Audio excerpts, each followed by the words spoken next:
Hey, what's up, gang? Hey, man, I am up visiting my brother in Pennsylvania right now, so I haven't been posting too much lately, man, but I've been listening to a bunch of different books, man, so I wanted to share like six books that I'm currently listening to or just finished, basically within the last couple weeks here. First one on the book, on the list, dude, I got Currency Wars by Jim Rickards. Basically, this dude, he's like a investment banker, attorney, former kind of like advisor, I guess, to the CIA. But essentially, what the book talks about is like how different nations would essentially go to war with each other monetarily. I think this book was written back in 2012, but obviously, like, very timely right now. I would say, like, one of the most fascinating things, and you kind of hear it talked about in news right now, is like, the idea that countries would artificially lower the value of their currency. Like, that made zero sense to me because I always felt like, right, that like in the US, like we always wanted to have a strong dollar and stuff like that. Um, I mean, I notice it, right? Like to be lucky enough to be paid in the currency of US dollars currently. I'm not saying it's going to always be like this. It may change very soon in the future here. But like when I'm traveling around the world, I have the luxury of having a lot of buying power depending on what country I'm at, right? So I was like, why would a country want to artificially lower the value of their currency, right? And I guess it really has to do with trade, right? So, like, why would China want to lower the value of their currency?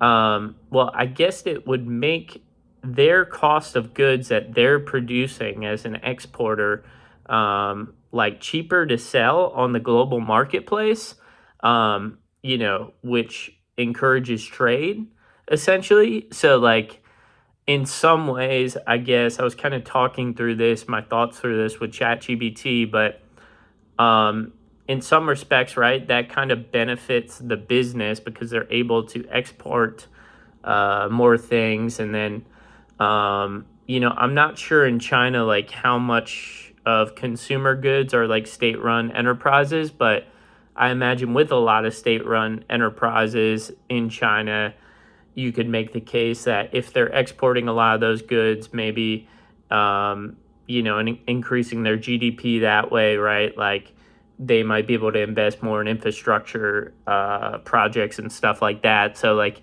even though the people are getting paid that lower wage because their currency is devalued, maybe they benefit in some circuitous way, with better infrastructure or something like that. So, this is a book. I just finished it. Like, I'm probably gonna read it like two or three more times because, like, I'm by no means the best, like, the most like economically literate, right? But like, I'm really trying to get an idea of like macro trends and stuff like that. I think I might have talked about Ray Dalio's book, The Changing World Order, and how I was reading that one a couple weeks ago. But yeah, I was also like wondering like how a country would devalue their currency.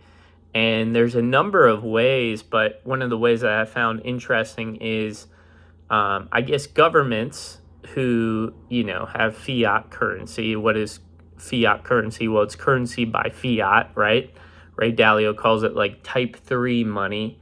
It's like basically currency by government decree. Like that's how we give that kind of currency value, as opposed to it being backed to like by a hard commodity like the US dollar was and many other countries' currencies were at one point backed by gold, right? So a country in today's day and age might devalue their currency by like selling off reserves of that currency to like other nations or I guess maybe other investors. And it kind of makes sense, right? Because by them selling off parts of their strategic reserve currency, they're therefore increasing the supply, right? And with a greater supply, the value of the currency is obviously going to go down. Kind of like how during COVID, right, we experienced a lot of inflation, in part, right, because of those checks that a lot of people got, or the money that a lot of businesses got here in the U.S. So that was a good one. Again, I'm not the best macro economist, so I gotta run that one back a couple times for it to really sink in. Next one on the list, I finished this one. It's called The Third Revolution by Elizabeth C. Economy, I believe. This book is basically about China since Xi Jinping took over, which I think maybe was like around 2012. But Xi's like famous for, like obviously like the Belt and Road Initiative. So like I found that fascinating, to kind of reflect on that more. And it's a very detailed book. Again, another one I'm probably going to listen to a couple times. But the fascinating thing about the BRI is like you basically built infrastructure all over the world in like all these countries that are developing, right? So you've got investments everywhere and you've got relationships everywhere. So like very powerful strategy from China over the last decade or whatever to really grow their investments around the world. And I didn't realize Xi like talked about how like the purpose behind that, and maybe this is just the PR purpose, right, was that they wanted to connect the world. And I was just thinking about how infrastructure has pros and cons, right? Probably some cons. Certain infrastructure could be negative to the preservation of our environment or something like that. But having like connected infrastructure kind of breaks down barriers and connects the world more. So in some respects, dude, it seems like it's like, connecting the world like that would be kind of lower ignorance, right? If I could just like hop on the train and go to like my rival country, right? Another one I'm gonna run back here, dude. It's called Lee Kuan Yew, the Grandmaster's Insights on China, the United States, and the World.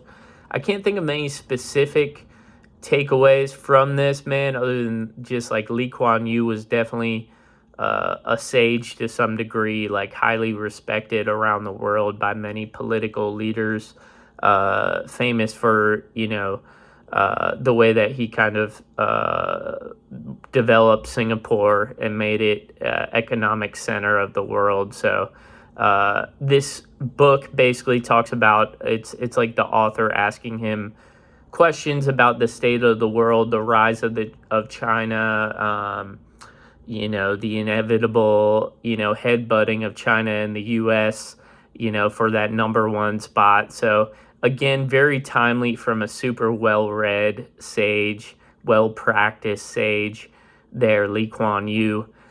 All right, dude, next on the list, bro, I got The Death of Democracy by Benjamin Carter Hett.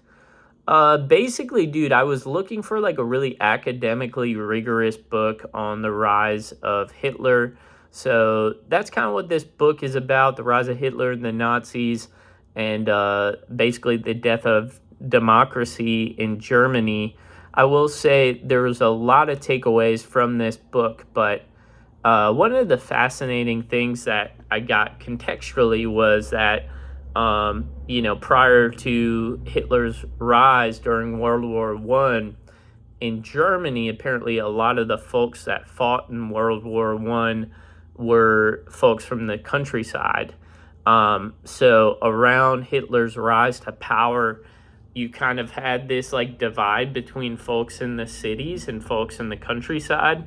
And I think about that a lot in the context of the United States, man, because we have so many varied subcultures throughout, our big cities, rural countryside, suburbs, etc. Dude, it's, the U.S. is for sure a melting pot, but like I would say like it's very segregated still in certain areas, based on race or even just like thoughts, political views, worldviews, stuff like that, man. So kind of fascinating to think about that one, man. All right, next on the list, bro, very well detailed investigative piece, man. It's called Blackwater, The Rise of the World's Most Powerful Mercenary Army. Um, just look that up. I'm sorry I don't have the author's name here. Let's look it up real quick. I'm on my computer, so just look. I want to give this guy credit, bro, because he went in on this one. All right, dude. So the author of Blackwater, The Rise of the World's Most Powerful Mercenary Army. It's a book by Jeremy Scahill, bro. You're going to want to check this one out, dog. It's interesting, right? Like, I was alive for 9/11 and the subsequent wars in Iraq and Afghanistan. And one thing that I always heard about, like growing up just in America, was that like stories of these contractors and stuff like that, like in Iraq and Afghanistan. And in my middle school mind, high school mind, or whatever, when they said contractors, right? Like I was thinking like civil engineers to like build shit. You know what I'm saying? But a lot of times when they talk about contractors in the context of the Iraq and Afghanistan war, a lot of these folks from like Blackwater and similar companies were mercenaries essentially. And I feel like contractors was just like the nice PR term to make us somehow feel better about the fact that, there were a lot of mercenaries involved in that war, dude. So I think that the Blackwater Company has changed names a couple times now, dude. But really important book to read. Eric Prince, the founder of Blackwater, is connected to the DeVosses, who are of Amway fame.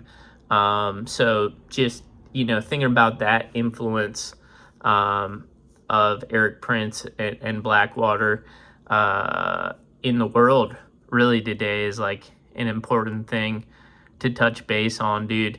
It's interesting because I think one of the interesting things I was reading about was that like North Korea was sending soldiers to Russia to fight in the war against Ukraine. And I was just thinking about how both the United States and North Korea are in the mercenary business. North Korea, it's controlled by the state, essentially. But the U.S., it's, the free enterprise that's sending the mercenaries around the world, right? And fascinating piece in there kind of talks about how Blackwater folks were deployed to Hurricane Katrina. And that was like some of the same folks that had been fighting in Iraq or whatever. So definitely check that one out, dude. I know Eric Prince also like wrote a biography, right? So like the investigative piece is dope, but like I'm curious like what that dude Eric Prince, like what his vision of himself is, you know what I'm saying? And who knows, man, it might just be what he's willing to share with the world, you know what I'm saying? But definitely check that thing out, dude. I'm gonna be talking to Garrett Rappenhagen again. I had him on my old podcast, but he was a sniper in the Iraq War and then was involved in Veterans for Peace for a while after that. So I'm going to be touching base with him on this YouTube channel sometime soon. We're just getting it scheduled. Last one on the list here, bro, and forgive me if I offend anybody with my pronunciation here. I do want to study Arabic, but I just haven't gotten to it yet. But this book I've been reading is Making the Arab World by Fawaz Gurgis. I'm sorry, I probably butchered that pronunciation. But it is about, it's like a dual biography of Abdul Nasser and Said Qutb, who both kind of came up in Egypt around the same time. They both kind of took power in Egypt through a coup. Nasser kind of ended up ruling Egypt for a long time. Yeah, it's kind of like a personality cult leader. Fascinating part about this dude was like, and I'm not done this book yet. I'm actually listening to it for the second time. But Nasser like really seemed like he was like just kind of like a power play, like chess master in a lot of ways, dude. Like he was willing to align with people if the means justified the ends to get him to where he was at, dude. So like I saw a lot of like principles from the 48 laws of power kind of in Nasser's story, you know? And basically, dude, it's about like the beginning of the conflict in the Middle East between the nationalists and the Islamists, right? Which like we're still seeing kind of the prolonged aftermath of, right? Like with Bashar Assad being run out of Syria, right? And stuff like that. Like he would have aligned, the Assads would have, you know, came to power in that Nasser kind of nationalistic type era, right? So fascinating history, dude.